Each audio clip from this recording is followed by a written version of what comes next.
world, let's chat it up. We're talking competitions, uniforms, and all of the above. It's the Cheer Mom, yes, the Cheer Mom podcast. Cheer Mom, yes, the Cheer Mom podcast. Cheer Moms, your podcast is on.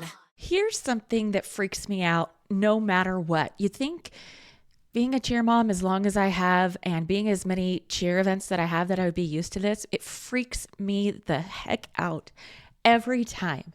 And that is when your cheerleader hair pieces are not on your head and they're hanging from someone's backpack or in someone's hand or not where they're supposed to be, which is on your head.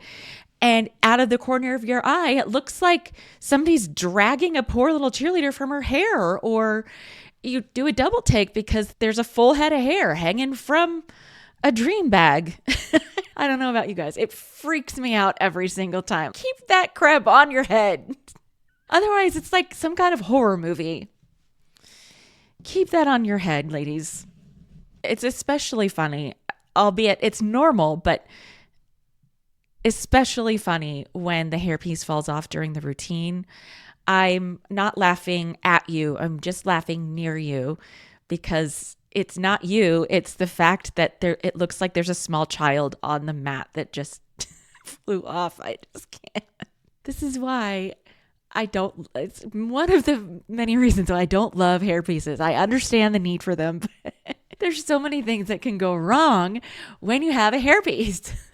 Speaking of hair pieces and how-tos and questions from moms about everything cheer, I went to some of the Facebook groups and took some commonly asked questions and not so commonly asked questions and pulled a few cheer moms together for another one of these cheer mom roundtable discussions. And we play a little game called Normal or Not Normal. And you'll hear more about it when we get into the episode, but I loved it. I loved the insight from Liz and Austin and Lauren. They were amazing. They've all been cheer moms, it turns out, for the same amount of years and have girls around the same age. I didn't do that on purpose, but they all had great insight on, is this normal? Is this not normal? And they were unanimous on everything. And I'd really love to play a version of this game again with more of you. Don't forget to nominate your Cheer Mom of the Week. Nominate a cheer mom for doing little things, big things, everything in between. You can do that by emailing hello@wonderfuldaymedia.com and use the subject line Cheer Mom of the Week and just give a little explanation of why you're nominating the cheer mom that you are, and I might read it here on the podcast. I would love to start recognizing so many of you for all the great things that you're doing and hear stories from around the cheer world about the happy things, the good news that's going on, especially in the depth of competition season. Really any time of the season, like tryout season, choreography season. You moms are all working hard to make sure that the cheer athletes have a good experience. So I want to hear about you. Share this episode with a friend, maybe a new cheer mom, maybe a cheer mom who's new to a large program. I guarantee you that what these ladies have to say will benefit any new cheer mom. And you veteran cheer moms can laugh along and nod your head along, and maybe you'll have your own 2 cents. Leave me a comment, YouTube, Spotify, leave a review in Apple Podcasts, and let me know. This episode of the Cheer Mom Podcast is brought to you by my new favorite piece of clothing, my Apollo socks. I'm not kidding. It's like a hug for your feet. Listen to more of the episode to learn more and find out how you can get 10% off. I absolutely love callbacks, or what they call Easter eggs. You know, those little, if you know moments in movies and remakes and songs. And the cheer world has so many little things like that that are important to us that are just specific to us. things like hit 0 and 2 minutes and 30 seconds, not to mention the letters that are so important to teams and programs. I don't know a program that doesn't have some version of this. You know what I mean? Like G3FCA2A, OAFAAF, SE4L. You get it, right? That's why I started TCC Jewelry. At tccjewelry.com, we don't just sell jewelry, we create conversation starters, from bracelets to rings and necklaces for all ages and sizes, and even custom designs for teams and programs.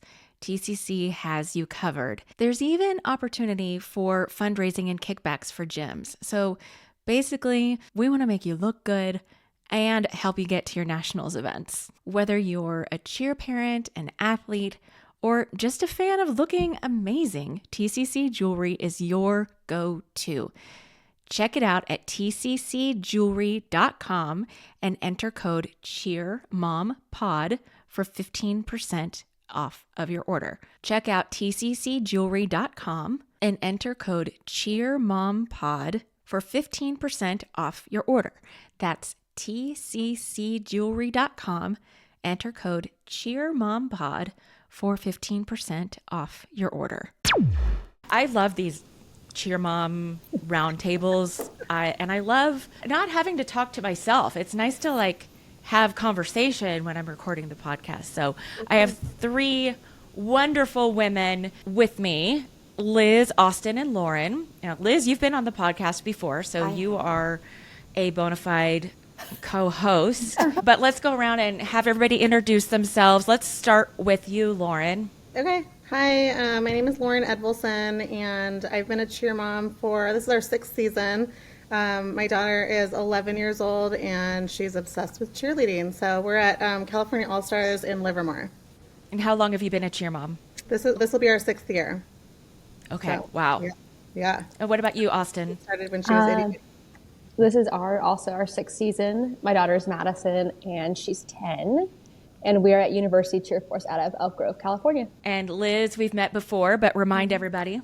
Let's see. I'm Liz, and Bowie is my daughter. She's 8, and this is her 6th season at Cheer Force Simi Valley. And so Cheer Mom, 6 years. Wow, all of you, 6 years. That was so cool. coincidental. I didn't even know that. Yeah. I did select you 3, one, because I knew that you would all do awesome, but also I knew you had some experience. So this is going to be a game of, is this normal? And I pulled some questions from the Facebook groups. And pro tip for anybody, if you're in a Cheer Mom Facebook group or any Facebook group, there's a little search bar in the group. If you click into the group, there's the little magnifying glass on the right-hand side under the cover photo. And if you click that search bar and search whatever your question is, you're probably going to find the answer without having to post it. Yeah. So what I did is I just put in the word normal, and dozens of questions came up of, is this normal? Is it normal for this to happen? And it crosses, like, it's all down the spectrum of from coaches to athletes to owners to competitions, all kinds of things. So are you guys ready? Yeah. Okay. So, man, it really would have been really cool with signs, because then you guys are talking over each other. I almost asked you guys to make one, but Super Bowl Sunday and everything just got away from me. So I'm just going to let you guys like shout out. I'll do the 3, 2, 1, and you guys can say normal, not normal. And then I'll point to you guys and be like, okay, why? Has anyone had experience with their athlete having a mental block for running, tumbling, specifically pausing for connections of back handsprings? Mental blocks, running, tumbling, normal or not normal? 3, 2, 1, go. Normal. So who has to go first? Because have you guys have your daughters all had a mental block in one form or another, or is there a specific story that one of you wants to share? I mean, Bowie had a recent one that was really bad. She came out of Nash camp blazing, got her tuck over the summer, doing great. Austin was there. Yeah, like I was. It was great. And then she came home and was doing it with her coach and landed on her head And it was a pretty bad fall. Like we watched it back on video. It was a pretty scary fall. And after that, like she just couldn't do it. She was just scared. And so one of the things that we talked about was that we say there's no such thing as a mental block. It is something is causing you to not do the skill that you already had. And so we talked about that it is scary after a fall, and we worked through it, and we're like, you know what, it's fine. It'll come back. And we just took the pressure off of her. And the end of the summer, she got to go to the GOAT tour with Simone Biles and Jordan Childs. And she got to go to her grandma got her like a VIP where she got to go to Q&A. And so she straight out asked Simone Biles about what you do when you're afraid or something's going on. And I can't remember verbatim what they said, but they gave her the biggest, this is normal, and sometimes you just have to do what's scary. And you just have to know that it's going to be okay and to visualize what's going to go right instead of what's going to go wrong. Yeah. And I kid you not, out of a movie, she went to tumbling the next day and threw it. And wow. She has been like so good. And every once in a while, she'll have tears where she doesn't want to throw up, but she just remembers what they said and goes through the scary. And then 2 weeks ago, I ran into Jordan Childs' mom at the UCLA gymnastics. And I went up to her and I told her, I said, can you please pass a message to Jordan that telling Bowie it's not a mental block, it's just understanding that sometimes it's scary and sometimes you just have to push through what's scary and trust your body. And it made the biggest difference. So totally normal. But I think there's also normal ways to approach a mental block and not normal ways to approach it. Yeah, and we've talked about that a lot, even just in a recent episode with Coach Lane, and that fear is going to be there. It's what you choose to, how you choose to respond to it. And I'm not going to say that there's a totally wrong choice. Right. I might disagree with myself later when I'm laying in bed tonight thinking I shouldn't have said that, but we all respond to fear in different ways for different reasons. And so you're not wrong for having a mental block or being afraid to throw your tumbling because you landed on your head one time. Like my daughter broke her finger in a round off and had to have pins put in and had surgery. And it was, now I'm afraid to throw that pass because her brain has said, that's dangerous. Don't do that again. They have reason to be scared a lot 100%. Of times. And then it's just finding what works for you. So we'll never stop talking about mental blocks here. Okay. These are salacious, some of them. Okay. Ooh, I like those. I know. This is great. And so many of these are anonymous. They're all, I'm going to read them all as anonymous, but it's just, I'm like, yeah, that's why the anonymous feature was, okay. This is our first year doing All-Star, but is it normal for people to leave the team throughout the year? We are at a large gym and a bunch of people left mid-season and several athletes on multiple teams. Is this normal, or should I be paying closer attention to why people are leaving? 3, 2, 1, go. No. Okay. Lauren, tell us why it's not normal. In our experience, we've had a few people trickle out mid-season for whatever reason, injuries and things like that. But I think if there's a mass exit or like a bulk exit in some way, shape, or form, yes, you should be concerned and be asking questions of your gym owner or coaches as to what's happening and what the plan is for the team, because I think everybody deserves to know at some level, at least a surface level answer of what's happening. But I think there's no reason for middle of the year. I think we all sign up in the beginning knowing that this is our commitment, and whatever happens throughout the season, whether we like it or not, we're going to stick with it and we're committed to our team. This is something that gets asked a lot. Is it normal for a team to have attendance issues and not have a full team practice, but just a few times in a season? I would say no. Like, we've never missed a practice. We just don't miss practice. If my kid's sick, she wears a mask and we're sanitizing and we're doing everything we can unless we absolutely are asked to not come. And I don't know if that's like just the diehard like athlete mom. I have 2 boys in sports too, and we just show up. So I think that especially in cheerleading, if one person's missing, it affects everybody in a negative way and kind of sets the team back for practice. And yeah, definitely show up. Don't be late. Be on time. Be early. We're back to pre-COVID rules, I feel. Yes. Like. You're not dying, get your butt to that mat. Yeah. And that's interesting because during COVID, so many coaches and gym owners were like, the days of people coming in sick for practice are over. Yeah. And I was like, that's a kind of a good thing. And as soon as those limitations were dropped, it was like, yeah, you're not in the hospital. Come on in. Come to practice. Yeah. Unless you're Well, throwing up at our right gym, back.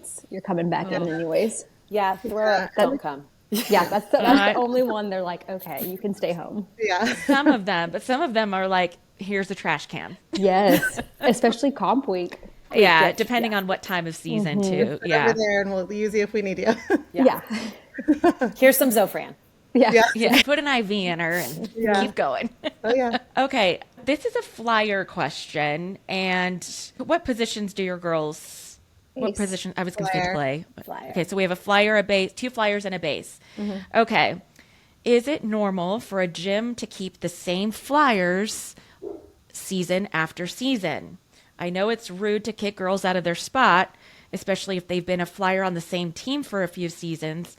But doesn't that discourage other girls who have the skills and want to be seen? If they already have flyers that they want to have on their team, how are the new girls going to get an opportunity? So the question, is it normal for the same people to be flyers year after year? Normal, not normal, go. Normal. Tell me why, Liz. I think that it's normal because there's a piece of the coaches know those flyers' abilities. They know how they are under pressure. They know what skills they can push. My guess is that has a lot to do with the consistency year over year. However, I think that there should always be given a chance for earned, not given. And I think that year after year, if we stray from that, and teams do, and they have, and they stray from earned, not given, it creates icky feelings for the new flyers, icky feelings for the old flyers. It creates that tension on the team. And I think that these athletes, at the end of the day, want to say, I earned that spot. I wasn't given that spot. I know Bowie always says to me, Mom, I just want a chance to earn it. I just want a chance to earn it. And if somebody's better than me, then great, my team will do better. I should feel like I should always at least be given the opportunity to try. And I think that is a way to approach it. And that's the way, I feel like that should be the norm. But I get why coaches tend to go for what's comfortable. Yeah. And I can see I can see how it would create tense feelings too for looking from the outside in, because flyers tend to be big personalities and very charismatic and typically well liked by kids and coaches, and how even just emotionally that can create jealousy. But I want to tackle it from a different perspective. And Lauren, I know you had a thought, but why do you think that as a stereotype, Lauren, moms of flyers can be Just say it, Kristen. Just say it. like, why it seems very personal to a lot of flyer moms. Yeah. Our story is interesting because Avery started as a back spot. She was a back spot for 2 years, and then she got an opportunity to fly. She had begged for 2 years, and the coaches finally were like, yeah, we'll try you. Like, you're bigger than the other girls, but okay, fine. And so she, not much bigger, but she definitely was taller, and she got an opportunity, and she's been able to execute and be coachable and do a lot of private lessons. We didn't want her to be the weak link, so we were just very, from the get-go, in tune with the training that she needed to have in order to keep up with the other girls or to fit in or to not be the standout weak link. And I never did cheerleading, so I don't have that competitive, like, I need my kid to fly. If she eventually moves into a different position, she will be very happy there. And if she's happy, I'm happy. And that's my approach to it.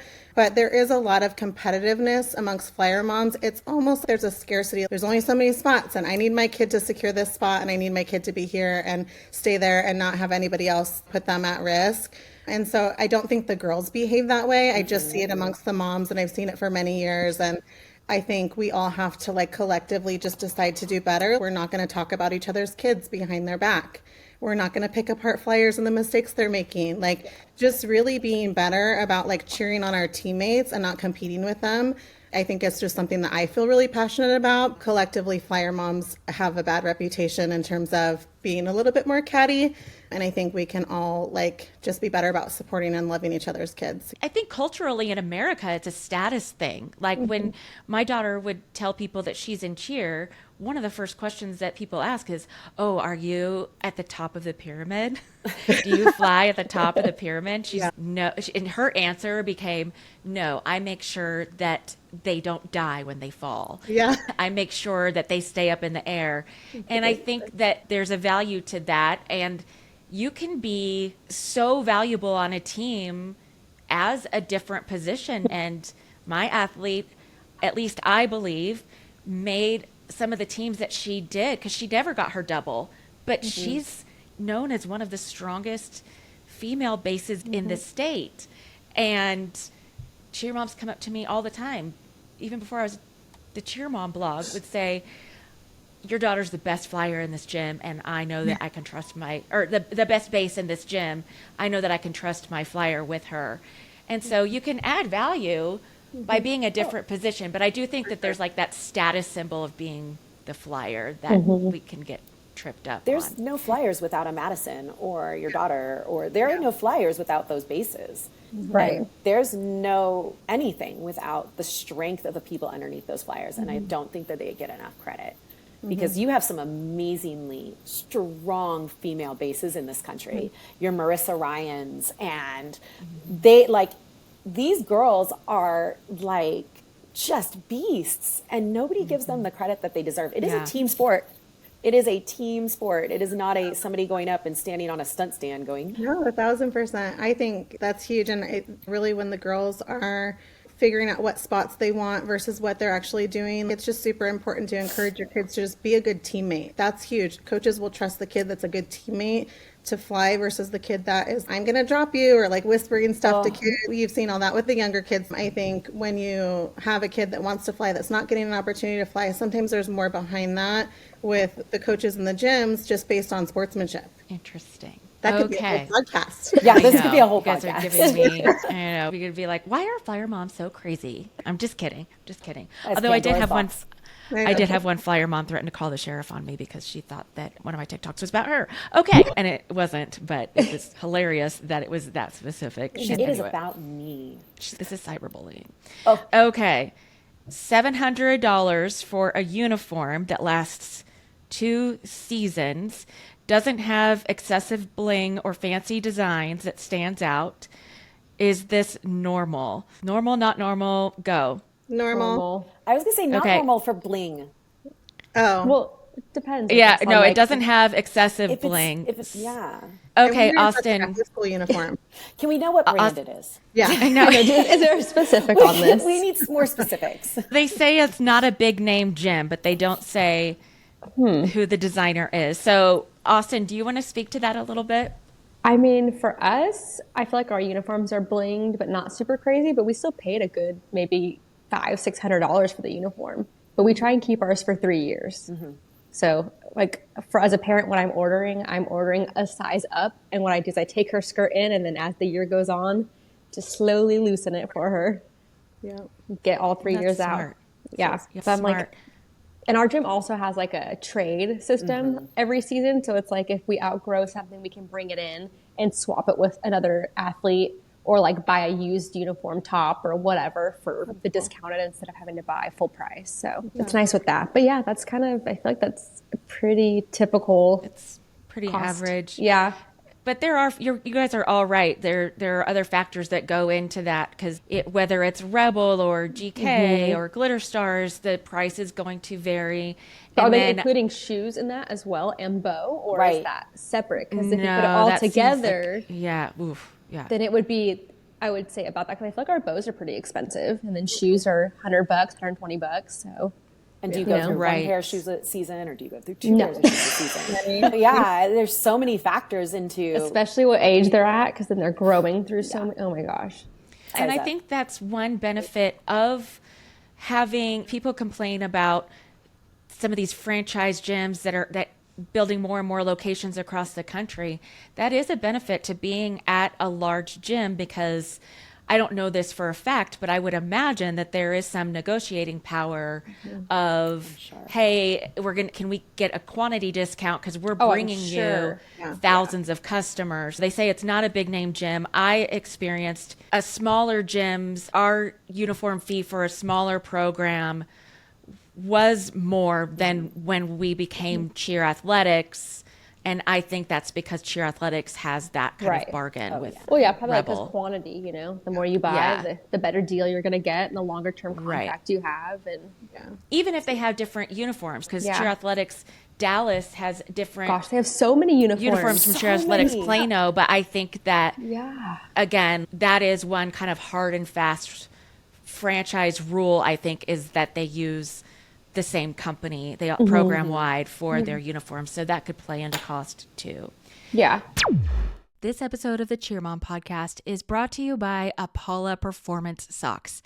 As a longtime seasoned cheer mom, I have seen firsthand how demanding this sport can be on young athletes' bodies, especially their feet and ankles. Enter Apollo Performance Socks. These socks are seriously a game changer. The targeted support and compression have made a world of difference, not just for athletes, but for me, I'm not an athlete. It literally feels like a hug for your feet. I had a cheer mom tell me it feels like these socks were licked onto my feet by kittens. Apollo Performance Socks help athletes to practice longer, recover faster, and focus on performance instead of pain. If your cheer athlete is dealing with foot or ankle issues, I highly recommend giving Apollo socks a try. Visit apolloperformance.com and use code CHEERMOM2024 for 10% off of your order. That's Apollo, APOLLA, performance.com, and enter code CHEERMOM2024.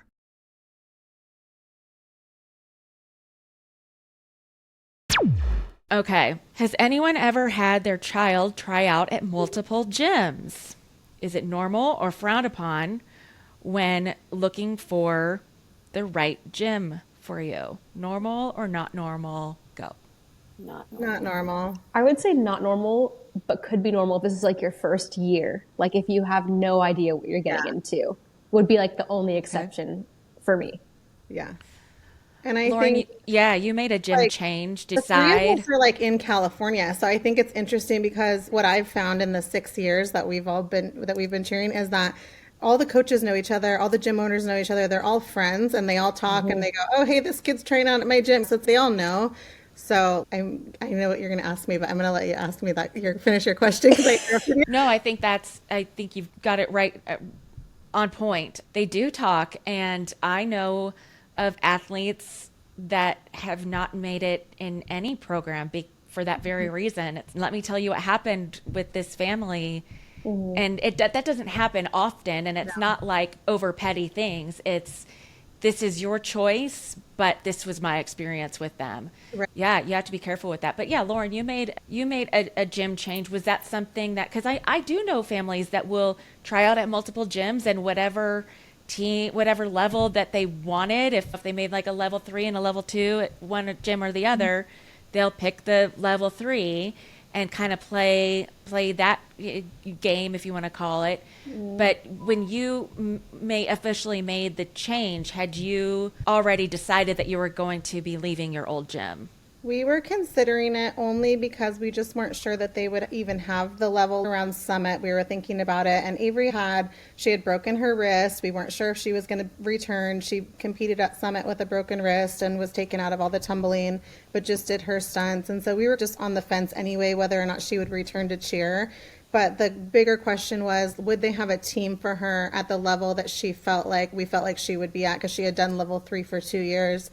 And we felt like she was ready for level 4. She was already starting like level 5 tumbling around that time. And we had discussed it with the gym owner. We had discussed it with our coaches, been really honest and upfront with what we perceive her challenges to be for this season. And basically had every time I made a decision, like, hey, I know for sure we're not trying out at our old gym, I let them know. I had a conversation. They were the first to know about it. And then when I decided to try out at the other gym, I didn't really tell anybody about it. I just was not sure what team she was going to make and wanted to make sure that we could, as a family, like swing the commitment, because it's an hour and a half commute for us and we're just dipping our toe into cheerleading at 11. So it's what's the longevity plan for her? Can we sustain this as a family? Can I get my boys to their practices and prioritize showing up for them? For the things that they need me to be present for. And we had to homeschool her. There's just no way to do the commute and get her to practice on time. So we gave up school friends. She gave up a lot this season just to make the jump because she made the team that she was dying to be on.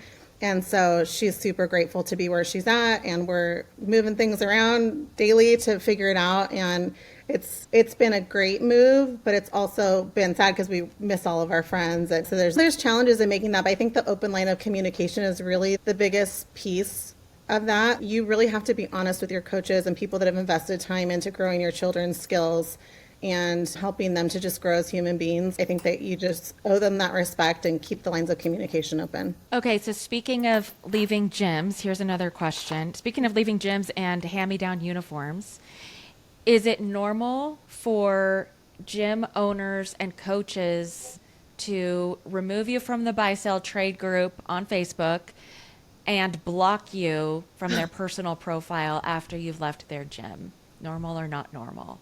Not normal. Not normal. It feels icky, doesn't Austin, it? Yeah. you want to? I would say it feels, I don't know. There's some bad blood in there somewhere. Right. Yeah. I don't know. I have never experienced that or heard anything like that in my gym. So I don't know. I guess it would just depend on the situation, I guess. But Yeah. Maybe it was I that don't know. family that, yeah, didn't I don't know. Something. the There's a down. backstory there There's for a- yeah. sure. there's more that we don't know there. Yeah. Okay. So this is kind of unique, and this actually just came out over this weekend. This poster, this is very specific. She's not anonymous. If she listens, she's going to know it's her, but that's okay. I think she'd be fine with it. Okay. My daughter and her friend, ages 7 and 8, were pitting at a competition over the weekend. A man that they approached in the seating area got really agitated with them. He told them to move on and knock it off. My daughter and her friend were in my view and started walking back, visibly upset. When I asked what happened, they told me what he said. So I looked at the guy and he waved at me in an irritated way. So I told the girls to stay away from him. Later, when the girls went to another section, he came to tell me that he wasn't mad at them, but they were pinning his hair and trying to get on him. So they were putting the pins in his hair. There's no way that my 7 or 8-year-old daughter would get on any stranger, let alone a middle-aged weirdo, which he clearly seemed to be. Anyway, he seemed agitated just telling me the story. So I said, don't worry. I told them to stay away from you. But the point of this is if he's at a cheer competition and he's a cheer dad, wouldn't he know what pinning was all about anyway? So is that scenario normal or not normal? Not normal. That is weird. That seems like he shouldn't be there. Right. Yeah. I agree. And I saw this one, Kristen. I read the comments there, and everybody was like going after this mom saying, don't call him a weirdo. He's probably somebody's dad or grandpa or whatever. That's not nice. And it depends on really like the details of the scenario. If somebody says my kid's putting pins in their hair, they probably are. I'm going to assume that my kid's doing that because they're kids, and we'll correct that as a parent. But like, we had an incident this weekend in Roseville. Kristen, I don't know if you heard about yes. this. Yeah. I almost That was our screenshotted. tweet. What happened? Austin, I almost screenshotted the Austin- comment and sent it to you, but I was like, I'm not going to get in the middle of this. Somebody else is going to be made aware. I don't Yeah. know. I wasn't there. I just know the mom and the kid that it happened to, and I heard details through third parties. Austin was there. I wasn't there either, actually. But yeah, Okay. same thing. What I So heard what was happened? that somebody tried to grab one of our world athletes when she was leaving the venue, and I got pictures of the guy that they arrested. Yeah. But it was They like Inside the facility, guys.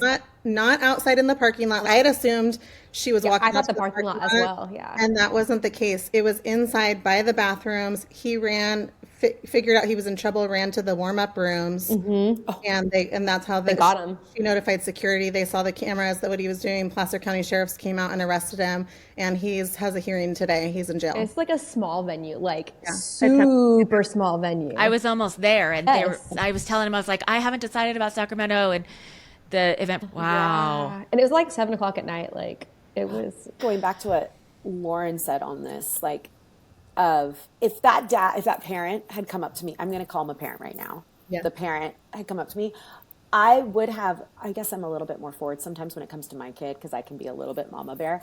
I would have asked if he was a parent and to what team, only just to make sure that it was a person who was supposed to be there. Because if it wasn't a parent, grandparent, friend, whatever, somebody there to view a specific team, to me, that's like a huge red flag. And do you know what I mean? And I think as parents, the one thing I always feel like, and now I'm like questioning what I'm about to say, which is I always feel like Bowie's safe at a cheer competition. Because that's how I felt until, and now it makes me so paranoid. Like, because I always let her run around. Like she knows so many people and she knows so many moms. And so I feel fairly safe that if there were a problem, she'd know to go to somebody. But I think one of the things that had always made me feel safe is knowing that, especially I feel like cheer moms, we red flag. Like, why is this person here at this competition? So I feel like, yes, maybe we shouldn't call people like weirdos, but at the same time, we shouldn't ignore our gut instinct. And it is okay to, I think we should normalize, it is okay to question people. It is okay to just be comfortable. And she, like the little girl that it happened to, she had said, he made me feel uncomfortable at first. And then I felt bad because I thought maybe it's somebody's dad. And so then there's just like, where's that line of, I got to trust my gut and I got to teach my your safety is priority. So. And I think any dad would be okay with it. Cheer dad over here, he's super active. He would be totally, Austin laughs because she knows she spent a week with him in Nashville. Like, it is, he would be like, oh my gosh, absolutely. I'm cover me, take it. I'll take all the clips. Like, right? Yeah. So on the other side of that coin too, not all dads are super active and involved. And so they may be out of place or be visibly uncomfortable at a cheer competition and have no idea what pinning is. And the pinning the hair thing, it's odd. funny because it's hard. I have done my share of pinning and it's super awkward and difficult. It is. Now that everybody's getting pins because there's not, they run out of room on the backpack to pin it. And then you're like reaching for someone and getting in their personal space. And then once you get there, it's like, what do I do? And so they like pin it to like their ponytail or their braid or something. And the girls love it. That's pretty brave to do that to a man if that's what they were doing. But it could have been a dad that just has no idea what a cheer competition Very is. out of the loop. And I feel like the little ones like don't know the boundaries. If they're like 6, 7 years old, like they're just like whatever, and they see people putting them on their bows and whatever. I could see like the kids just being silly and doing that, but who knows? I also want to say that while it's important to be vigilant, we just talked to Dan Cotton, who's a gym owner and has been in law enforcement about safety at cheer competitions. And I want to encourage everyone to go back and listen to that if you haven't already. It's pretty rare. Like the reason why we're all hearing about this is that in my 12, almost 13 years of doing this, I've never heard of something that brazen happening. I'm not saying that it hasn't happened, but it's like you only hear about it when it's terrible. And so I don't want anybody to be just completely on edge about cheer competitions because in general they are safe and other parents are looking out for other kids. We were on one of my daughter's first year, we were all on the plane going home from a competition, and I can't remember, all the girls sit together and they have a trophy or they had something, they were bopping around and playing, and they were annoying a guy. Like they weren't being overly misbehaved, but they were annoying this guy, and this guy turned around and said, "Where's your mom?" And mom's heads came up over the seats, and we were like, is there a problem? And not with our girls, but don't worry, honey, I'll take care of him. And all of us that mama bear came out toward this guy, and he was like, oh, never mind. Because he was kind of like a grouchy, aggressive, like, where's your mom to tell you to stop? And we were all like, excuse me? There's 10 of us. There's 10 of us, and we have our eye on each other's kids. And so I do want people to leave with that message that yeah, if you see something, say something. Right. But generally, especially at smaller venues and things like that, yeah, everybody lets their kids run around and gives them $5 or what is it now, $10 for Dippin' Dots, and yeah, go with a friend or go with your stunt group or whatever. And you have to have eyes and have rules and boundaries, but that doesn't necessarily mean that letting them do that is now unsafe. Yeah. Kind of like a point to give them that conversation. Like, you don't Yes. feel right. Something's Yeah. not right. Absolutely. Go with Absolutely. that, you know? Like a varsity probably just needs to take a look at how they're like setting things up and maybe just take a few more precautions too, in my opinion, because they made some changes to security the next day that were just much safer, in my opinion, and should have been in place all along. And we've been to that venue multiple times, and it's always just been like anybody could walk in, and That venue is very strange. yeah, it's for very sure. loose there. And so some of the comps, are like that. And there's been times where I'm like just looking for somebody and I just walk in and I forget to show my bracelet, stuff like that. So I don't think anybody's going to question a cheer mom, but Right. just things that varsity could look at some of these venues too, to make sure that the right people are entering just the building. Yeah. And there are signs of people who don't belong. And I actually know that there are, I don't know if I'm allowed to say this, but in some large crowd situations, I'm not talking about cheer, but in general, large crowd situations, they have security in plain clothes that look like they're a spectator, but are looking for specific markers of people who could be a potential threat. So I don't know whether that's happening at cheer competitions or not, but hopefully that's something that I would think that event producers are getting more and more vigilant about security at events. I'm sure Okay. the big ones are, for sure. Yeah. Wild. Okay. I love this one because this is there's no telling how many hundreds of comments ended up on this post. Oh. It's, oh, poor sweet baby. Oh, honey. Okay. I'm already giving you the answer here, but as of tomorrow, we are 1 month out from our first competition. Here are my concerns, here's my concern. My daughter said that they have not learned their entire routine yet. Normal or not normal? Not normal. Not normal? One of you, there's some hesitation there. We 1 had month out from the changes routine. 1 month out, like with some issues, but not, they usually had majority of the routine down. Sometimes not. I want to know the level. Right. Yeah. That too. And is it like, are you missing a few stunts? Or are you like missing your dance or like? Because I feel like sometimes dance piece is always comes missing? late. I feel like dance Yeah. on the prep teams, and novice Dance comes late. across the board. My daughter was on a world's team that they didn't get their dance until There you like go. 10 days before the competition. And learn. Yeah, Like I've heard of gyms like canceling a competition for some teams because they just weren't ready yet, or they needed more time to do full outs and things like that. And the routine was together. Like it surprises me to be like, okay, we're going to this comp and our routine's not done yet. I think I'd be concerned. Yeah. So so let's say, okay, we can understand the dance not being completely choreographed that close to a competition. What would you say are the most important parts of the routine that they really need repetition on, that should not be being choreographed right before a I don't know. competition? I feel like we need most of it at least before a month. I don't know. I'm not good. But like the pyramid, definitely. Yeah. All their elites and stuff like that. Yeah, elites. Probably transitions. I'm trying to think of like, I know this year we were like cutting it close on something. I think it was dance. I think it might have been of our elite that we were cutting close, but I mean, they got it. They figured it out. They had And their another- choreo come in and Yeah. And to piggyback, and you guys said this at the top, but another question that piggybacks off of that is it normal to completely change the routine in the middle of the season? yes. Yeah. yes. I think as they go on, like if they are nailing it, usually they'll like advance it. Or if they're just Upgrades, not yeah. getting it, they'll kind of take it back a little bit. We have a comp this weekend, and they completely changed our dance last Thursday. Yeah.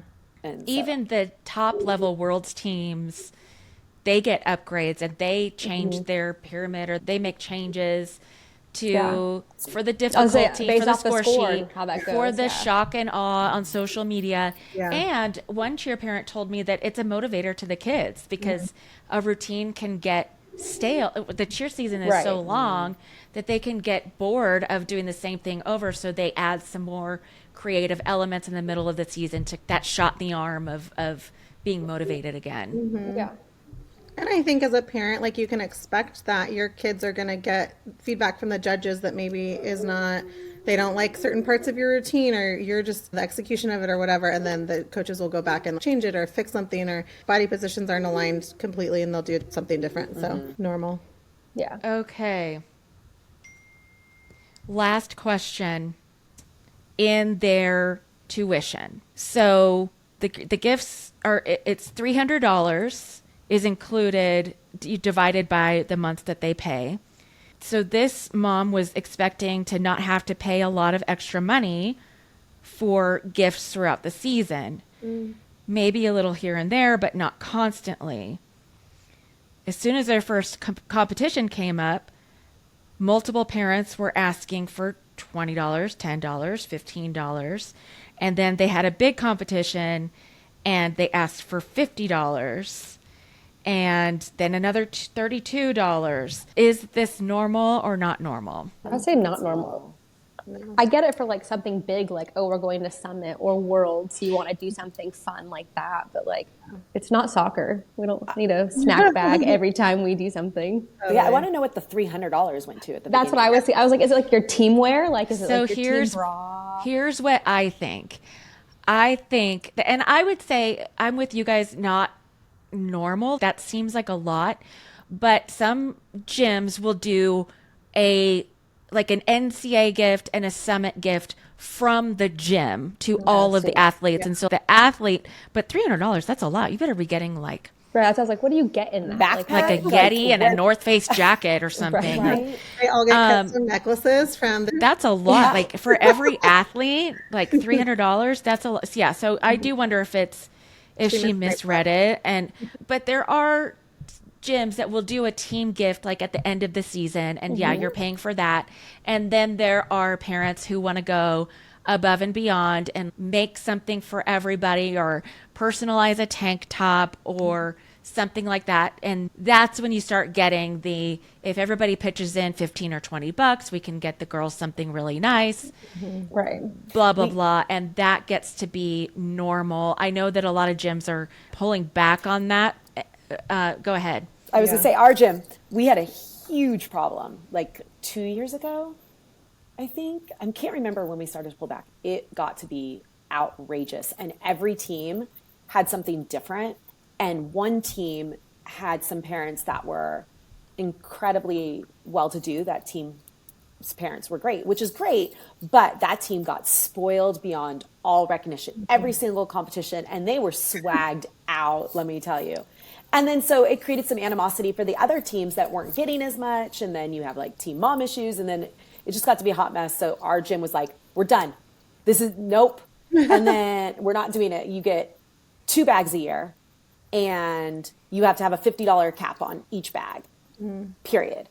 And then this year it's, you get 1 bag and gym wide gets the exact same bag. So every year I feel like we have to like rethink how we're doing it and be like, okay, last year we said everybody, as long as it was under $50, you can do whatever you want. But some parents are way more creative with $50 than other parents. And so they're like, everybody's getting the same. You get sweats in, you get sweats in. They're all going to be the same.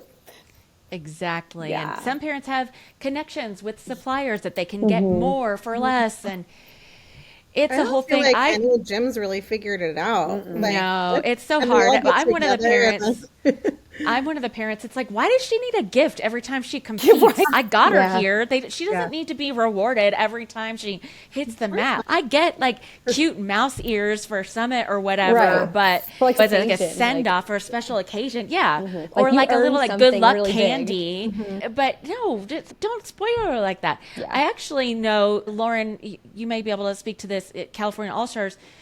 I think California All Stars does. They all do the same.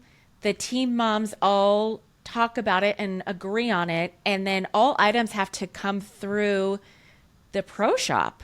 I think. Yeah, so I'm still learning how they do it. They do have a pretty good pro shop, which is really nice. It's not, they release it multiple times throughout the year, so you can just go online, order, have stuff shipped to your house, and they'll do pre-orders on a lot of things, which is super nice because then they're not having to produce a bunch of stuff and have it stored somewhere and it doesn't sell and they have all this leftover stuff to inventory. But so the pro shop is pretty well established, but the team moms this year, at least at our location, are in just trying to do like cohesive same across the board for all the teams. And I think that's worked really well. They've tried to do some fundraisers to fundraise for the teams too. And some parents like that, some parents don't. It's just a mixed bag of opinions. And I think, I don't know, gosh, if somebody could just give every gym a universal, here's what we do, I think that would make it a lot easier on all of the moms, the coaches, the parents, team parents, because it seems to be an issue at every gym we've ever been at.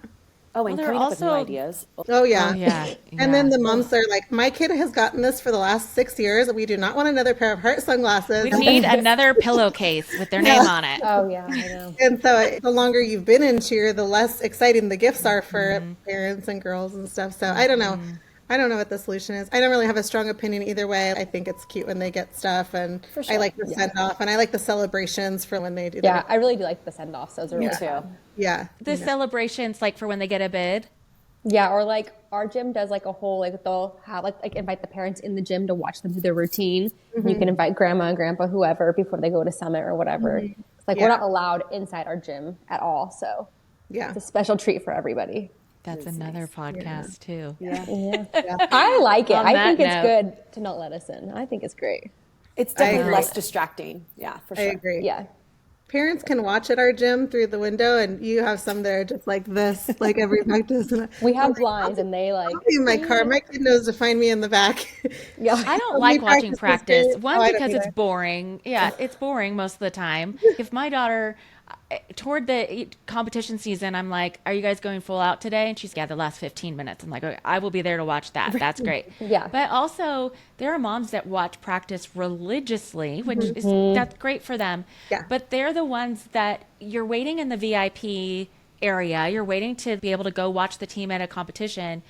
And those moms are like, I don't know, they haven't hit all week. They've had struggles in the pyramid and so got knocked in the face. And then I'm like, now I'm even more nervous. Right. Like ignorance is bliss here. I don't need to know about all the bad things that happened in practice this week. And so And that's I another learned that reason. from you, Kristen, because I used to be that mom where I was like, I want to see everything. I want to look in the window. I want to see what's going on. And now I'm like, I don't even care. Find me in the back. You know where I'll be parked. Like, I go have dinner with my girlfriends every night, or not every night, every practice night. love that. We got a whole group and Totally. we just walk over. This is my first year Starbucks. not being there. This is because I was team mom. No, it's great. It's great to be there. It's just, it makes me more nervous. It's because I was the team mom for 5 years, and this is my first year not being team mom, so I'm not at any practices. And I have to tell you, it is great. It's It just has like a been little break. so It's a nice. you time. And competitions, Yes. I actually get to enjoy cheer for your kid. competitions. It is, Yes. you guys, it's like a whole new world has opened. I know. I miss the days when Starbucks had wine. They tried wine What? for a little bit in our local.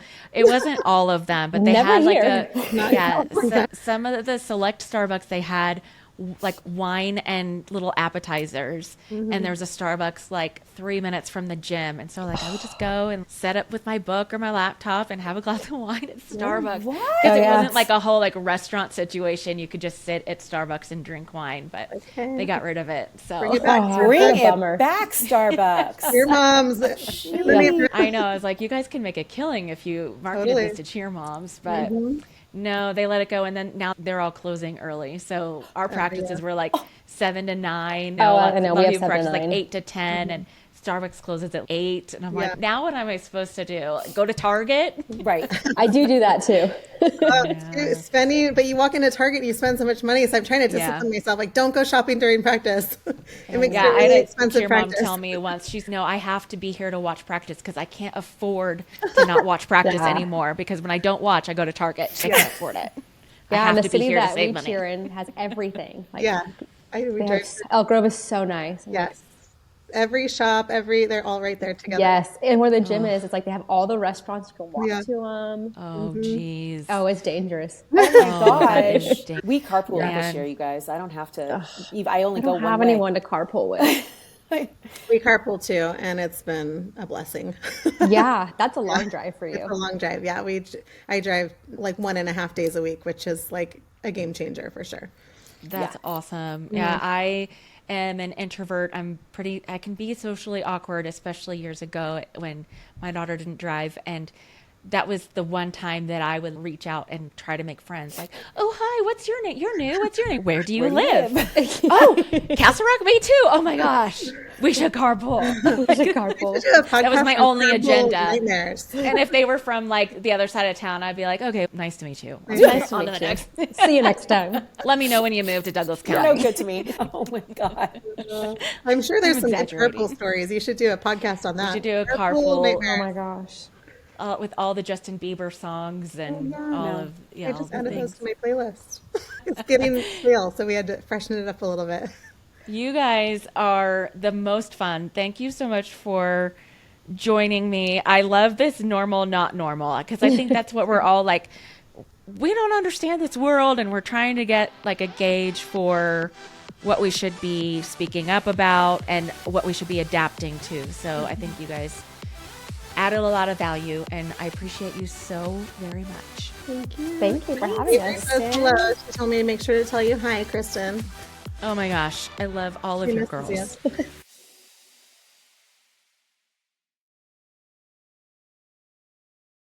What up, party people? This is Jason Larkins, host of the Let's Talk Cheer podcast, and I've teamed up with Kristen Wheeler of the Cheer Mom podcast and Dan Cotton of the Cheer Biz podcast. That's right. Hey, everybody, Kristen here. We know that you love cheer, so why not dive into more perspectives? Tune into my podcast, the Cheer Mom podcast, for cheer issues spoken from the parent's perspective. Then head over to Dan's podcast, the Cheer Biz podcast, to learn from a gym owner on how to run a successful cheer business. And of course, don't miss the Let's Talk Cheer podcast featuring Jason Larkins, the one that we all know and love, where they talk about cheer from a coach's perspective. Which means whether you're a coach, a cheer parent, or a gym owner, we've got you covered. Find all 3 podcasts on Apple Podcasts and Spotify, and stay tuned for new episodes each week.